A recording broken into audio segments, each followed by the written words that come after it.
udah berapa aduh nggak usah direkod lagi, eee, saya udah pernah berapa kali ya di-share tentang anak. Anak saya itu, baru umur 37, tapi pas tahun lalu, insya Allah udah setahun ya, alhamdulillah. Pas tahun lalu, saya tiba-tiba dapat telepon dari menantu, katanya ya namanya itu anak juga panik, jadi dia cuman kasih kabar 3 3 3 kata, "Mom, Indra, ICU, stroke, surgery." Gimana?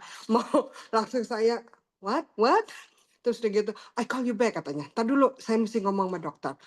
Panik saya waktu itu. Jadi kami kan tinggal, beda state ya, beda kota, dan waktu itu, kebetulan mama juga nggak ada di kota yang sama, mama saya itu tinggal di kota yang sama. Jadi waktu itu nggak ada yang bisa saya tanya. Akhirnya, langsung nggak bisa mikir, langsung saya beli tiket pergi ke sana. Cuman memang waktu dijemput sudah dibilang, "Jangan kaget, jangan kasih kelihatan emosi, walaupun dia nggak sadar dia bisa baca." Karena dia tekanan tekanan darahnya itu sudah di atas 250. Mmm, Waktu saya masuk udah penuh selang, udah, eee, apa namanya, udah di ICU ya, udah penuh selang, udah kalau nggak salah udah mau dioperasi atau sudah dioperasi sekali karena ternyata ada, mmm, pemecahan pembuluh darah di otak. Dan dia juga ternyata baru saya tahu, ada high blood pressure, hypertension, terus ada, dia udah bertahun-tahun punya masalah ginjal. Bukan gagal ginjal, tapi, ada disease yang come and go setiap tahun, kadang-kadang muncul, kadang-kadang enggak. Tapi karena waktu itu lagi di ICU, jadi harus dicuci darah juga. Jadi suasananya tuh kayaknya kaget, saya sempat syok, nggak bisa ngomong, nggak bisa apa, cuman baca doa, berdoa aja. Kebetulan waktu itu masuk musim, libur anak-anak, tapi cuman seminggu, jadi nggak ada yang bisa ikut, saya tinggalin. Dan baru berapa hari udah masuk Ramadan juga, akhirnya saya balik karena anak saya juga masih walaupun udah gede-gede ya SMA, tapi harus tetap dituntun ya untuk masakin sahur apa segala macam. Kebetulan saya pulang, anakku masih di ICU. Waktu buka puasa di sini ada buka puasa bareng-bareng sama Community Indonesia setiap setiap minggu. Jadi hari Sabtu tuh kebetulan saya datang, ketemu dengan salah satu teman yang pindah dulu tinggal di Arizona terus pindah ke Indonesia. Suaminya, kalau nggak salah dia stroke, nggak tahu saya dia stroke atau apa, tapi dia jatuh, waktu mau wudhu dia jatuh, kepalanya numpuk meja, jadi dioperasi, digergaji kepalanya. Nah, pada saat itu, beliau itu temennya Mbak Anies. Nah, pada saat itu Mbak Anies bilang sama Mbak Nita, "Kasih ini AFC ke suami kamu." Jadi mereka pakai selama 6 bulan. Nah, waktu saya ketemu, Mbak Nita itu dia bilang, "Len, cariin ini buat Indra." Bilang, "Dapat di mana?" Dia bilang, "Kita cari, kita duduk sejam Google." Ternyata memang belum ada di Amerika. Akhirnya saya telepon sana sini, dapat satu dari orang Indonesia juga yang di LA, kalau nggak salah dari sini Mbak Indra. Dari Mbak Indra itu dikirimkan satu bungkus, jadi hanya satu paket. Kebetulan saya balik, anakku sudah keluar dari, ICU, tapi belum kembali sadar juga enggak, maksudnya buka mata tapi nggak kenal orang. Jadi benar-benar masih lumpuh, belum bisa ngapa-ngapain, tapi udah bisa dibilang udah keluar, masa kritis. Jadi kata dokter selama berapa hari kita lihat dia tensi apa segala macam sudah normal, kita harus pindahkan ke rehab. Jadi rumah sakit beda yang rehab. Setiap hari itu dari pagi sampai malam tuh di rehab. Nah, sampai di sana masih juga belum bisa saya kasih AFC-nya karena di sini kan orang-orang belum ada yang mengerti ya, di rumah sakitnya juga. dokter-dokter pasti belum tahu. Jadi menurut Nita tunggu aja deh sampai kalau dia udah dibolehin pulang baru kamu kasih. Jadi pas hari pertama dia pulang, saya kasih cuman karena satu paket, jadi cuma bisa satu pasang pagi sama malam saya kasihnya. Walaupun menurut Nita karena dia termasuk berat ya, kena stroke berat ya, paling enggak 4 atau 6. Cuman karena nggak ada, saya pikir udah plastik kehabisan, udahlah satu aja sambil nunggu mama yang kebetulan di Indonesia bawa. Waktu itu saya langsung beli banyak, karena menurut Nita ini karena udah parah ya harus kita jor-joran lah banyak-banyakin biar cepet membantu. Jadi selama itu hanya doa sama Quran sama ini aja saya pasrah aja sama Tuhan ya. Saya bacakan setiap hari, saya kasih dia setiap hari pagi suba, malam utsu kalau nggak salah. Nah, waktu minggu pertama itu karena sudah keluar dari rehab, dia masih harus ketemu trainernya kan terapi, dia harus speech therapy, dia harus semuanya terapi karena belajar dari awal, dari belajar bangun, belajar duduk, belajar semuanya belajar ngomong, semuanya harus dari awal.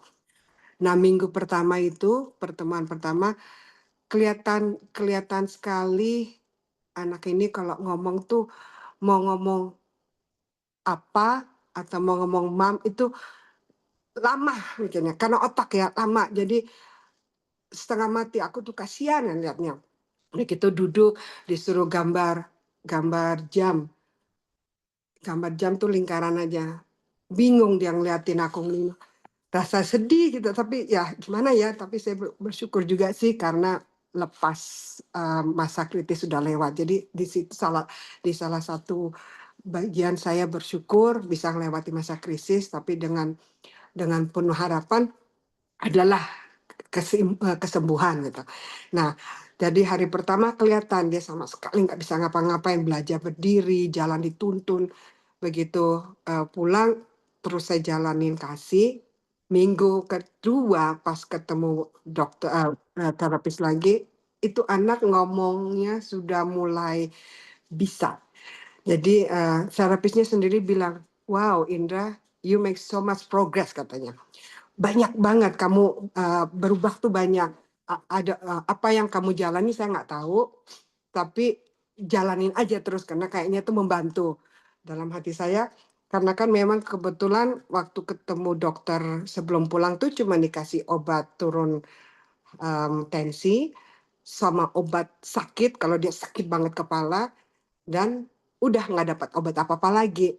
Karena kebetulan kita lagi dealing sama asuransi ya. Jadi terus terang perubahannya dia tuh bukan karena obat dari dokter, tapi ya salah satunya karena doa ibu, karena izin Allah dan AFC. Di situ saya mulai lihat, oh kayaknya yang saya kasih cuma AFC. Nah bagus nih, jadi tetap saya jalanin terus. Cuman pertanyaan saya di hati itu, apa benar ini bagus? Emang ya suaminya Mbak Nita itu kelihatan memang berubah banget. Tapi ya namanya kita kalau nggak lihat dengan mata kepala sendiri, kita kan nggak percaya ya. Jadi saya iseng tuh nanya, walaupun jawabnya dia juga agak bingung, tapi saya nanyain, apa sih yang kamu rasain gitu. Dia bingung deh jawabnya. My brain katanya gini, yeah, I feel like clearly sebelumnya tuh foggy katanya. Jadi cuma itu aja. Jadi aku dapat kesimpulan, oh dulunya sebelum pakai ini dia mau ngomong itu susah karena kayak bingung ya di otaknya itu kayaknya foggy gitu. Jadi nggak clear. Nah sekarang dia lebih bisa memilih kata-kata, lebih bisa ngomong setelah pakai produk. Nah yang singkat cerita sih selama 1 bulan kami tuh hanya punya satu paket, mama belum pulang jadi pagi sore itu satu itu aja. Tapi yang bikin kami bersyukur begitu dia bertemu pertama kali dengan dokter sarafnya setelah keluar dari rumah sakit, dokternya langsung tanda tangan surat, ya kamu boleh kembali kerja, ya kamu boleh menyetir, you're okay now. Itu yang kaget saya, Masya Allah. Ini benar-benar kayaknya nggak percaya ya, percaya nggak percaya karena waktu berapa 12 tahun lalu bapak saya juga kena stroke yang sama, walaupun nggak, nggak dioperasi, nggak sempat dioperasi karena beliau dari jatuh sampai meninggal cuma makan waktu 2 minggu dan meninggal, nggak sembuh gitu, nggak kembali seperti semula. Jadi waktu pertama kali saya dengar berita, mmm, terus terang saya berpikir, worst come to worst kayaknya I have to be ready. Saya tuh harus siap dengan kenyataan. Saya sampai bawa baju hitam karena saya pikir anak saya nggak ke apa, nggak bisa diselamatkan gitu. Karena stroke kan pasti bagi orang tuh either lewat atau lumpuh setengah atau ya kita sih cuman berpikir aja yang terburuk. Saya juga bilang sama anak-anak, ya udah yang terburuk kita harus hadapin karena kalau enggak kita akan lebih sakit nih. Jadi begitu dengar dokternya bilang, "Ya, kamu boleh kembali kerja." Saya tuh sujud syukur, Masya Allah benar-benar nih Allah menerima doa kita, doa ibu yang memang kuat dan berkat AFC juga. Jadi karena itu akhirnya saya mulai ngelihat, lah ini AFC itu bagus ya ternyata. Gimana kalau saya yang pakai? Karena saya kan juga seperti Mbak, Mbak Mona bilang, saya dulu setelah sebulan bapak saya meninggal, ketahuan kanker. Jadi tahun itu benar-benar, cobaan. Saya itu kanker, terus terang pada saat itu saya nggak pernah nanya saya stage berapa apa segala macam, karena selain nggak mau terima kenyataan, saya juga nggak mau di pikiran saya, wah cancer state ini udah parah. Jadi saya nggak pernah mau nanya, cuman memang dokter bilang, cepat kamu harus ambil keputusan cepat. Kamu harus diangkat dua-dua, kamu harus dioperasi, kamu harus, kalau nggak salah kimo saya sampai 30 kali dan harus diradiasi. Dengan option yang kayak gitu udah ketahuan semuanya itu pasti udah parah ya. Cuman ya itu, karena anak saya masih kecil-kecil dan saya juga berpikir, kok selama ini saya merasa sehat kok nggak pernah terasa sakit, tiba-tiba langsung divonis cancer. Nah itu yang bikin hati itu bingung. Terus terang pada saat itu saya berhenti, nggak berpikir, nggak kayaknya mati itu pada saat itu. Jadi tapi karena ada anak-anak itu yang semangat kembali muncul. Nah, semua itu meninggalkan bekas, seperti semua teman-teman yang ngalamin kanker ya, pasti obat-obat kanker itu kan parah, radiasi parah, semuanya itu parah. Sampai sekarang kalau saya nggak ambil yang natural alternative medicine itu, badan saya tuh nggak function. Karena sejak dibilang selesai treatment, vonisnya selesai, udah sehat, udah selesai surgery, udah selesai radiasi, satu lagi dokter suruh, "Kamu minum selama 10 hari, at least 10 hari ini obat." Nah, obat itu yang bikin badan hancur. Maaf, badan saya hancur karena, mmm, kram satu badan. Jadi, kalau kalau balik badan dengan tiba-tiba langsung di tempat yang sama tuh langsung ketarik dan selama 5 menit itu menyebar satu badan. Kalau ditepuk orang walaupun pelan itu begitu juga. Jadi semua tuh kayaknya terganggu, neuropati kita terganggu apa segala macam terganggu. Akhirnya saya berantem sama dokter, kok minta saya nggak mau minum obat. Saya rasa ini sakit saya kayak gini, udah sembuh cancer tapi lebih parah lagi, saya nggak bisa, I can't function, saya nggak bisa ngapa-ngapain, jadi harus diem, jalan pelan-pelan, walaupun batuk sedikit itu juga mulai kena. Jadi akhirnya saya fight, saya nggak mau minum minum obat. Tapi dokternya bilang, "Tapi kamu harus, nanti kamu kembali lagi." Aku bilang, "Saya terus terang lebih lebih baik saya jalanin yang ada sekarang daripada saya tersiksa dengan obat. Dan kalaupun nanti akhirnya dapat lagi ya itu udah takdir saya, udahlah daripada saya tersiksa terus-terusan. Saya berhenti, saya paksa diri saya berhenti. Jadi saya mulai cari-cari alternatif. Nah, dengan yang sekarang ada, saya berpikir mungkin ini bagus juga bantu untuk membersihkan karena masih banyak di badan kan.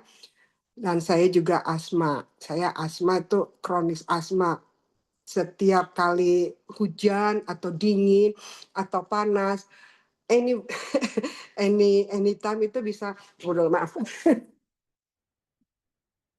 hitam itu bisa, trigger asma. Terus setiap pagi kalau bangun tidur, bersin itu sampai badan tuh capek, 5, 10 kali 20 tuh bisa, bersin bersin bersin.